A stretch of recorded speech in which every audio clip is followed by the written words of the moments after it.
برای شناسایی و عملی کردن لایحه توانمندسازی جوانان برای تاجیکستان آسایشته، رئیس کمیته کار با جوانان و ورزش نزد حکومت جمهوری تاجیکستان عبدالله رحمانزاده و نمایندگان مقامات محلی از سیمخانه‌های آموزشی مرکز جوانان ناحیه شهرنو دیدن نمودند.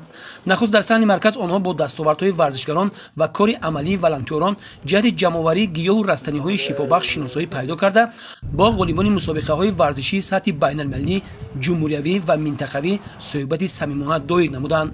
در مجلسگاه مرکز ملاقات با گیرندگان استیپендیای پرزیدنتی و رئیس ناحیه نیز برگزار گردید. نمایندگان اظهار داشتند که پرزیدنت مملکت به دانش اندوزی نورسان و جوانان اهمیت خاصه ظاهر می‌کند و همساله برای زیاد نمودن گیرندگان استیپендیای پرزیدنتی مبلغ‌های زیاد جدا کرده می‌شود.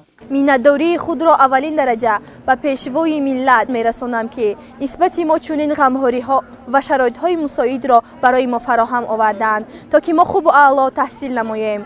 جواباً ما جوانان کوشش می‌نماییم که در آینده با بهای خوب و اعلی تحصیل نموده برای وطن خویش صادقانه و صافدلانه خدمت نماییم. بعد نمایندگان با دو سیمخانه‌های برای گوشه ایجادی با کامپیوتر و دیگر تجهیزات مکمل گردیده شناس شدند.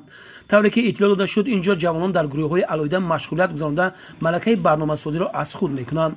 در ترخانه بنا دو اتاق هنرآموزی، دوزندگی و قانونی تشکیل کرده شده است که دختران علاقه نمونه‌های فعالیت خود را به نمایش گذاشتند. همه خرسندی‌آور آن است که امروز با دستگیری برنامه رشد سازمان ملل متحد در ناحیه ما یک سیمخانه گوشه ایجادی تأسیس داده شده است که در آن تجهیزات‌های لازمه هستند که در آن جوانان ما می‌توانند به مشکلی از آن استفاده برده برای رونق دادن دانش خود و از خود کردن تکنولوژی معاصر فعالانه اشتراک نمایند و برای سهم گذاشتن در ستگ چهارم دولتی یعنی صنعتی کنونی مملکت و رشد تکنیک و تکنولوژی در کشور عزیزمان سهم با سازوی خود را گذارند. نمایندگان مقامات محلی و رئیس کمیته کار با جوانان و ورزش نزد حکومت جمهوری تاجیکستان با نمایندگان لایحه برای چنین عملی خیر ضروری مینت‌داری بیان نموده اظهار داشتند که آن به تربیت نسل آینده‌ساز کشور مساعدت می‌کند.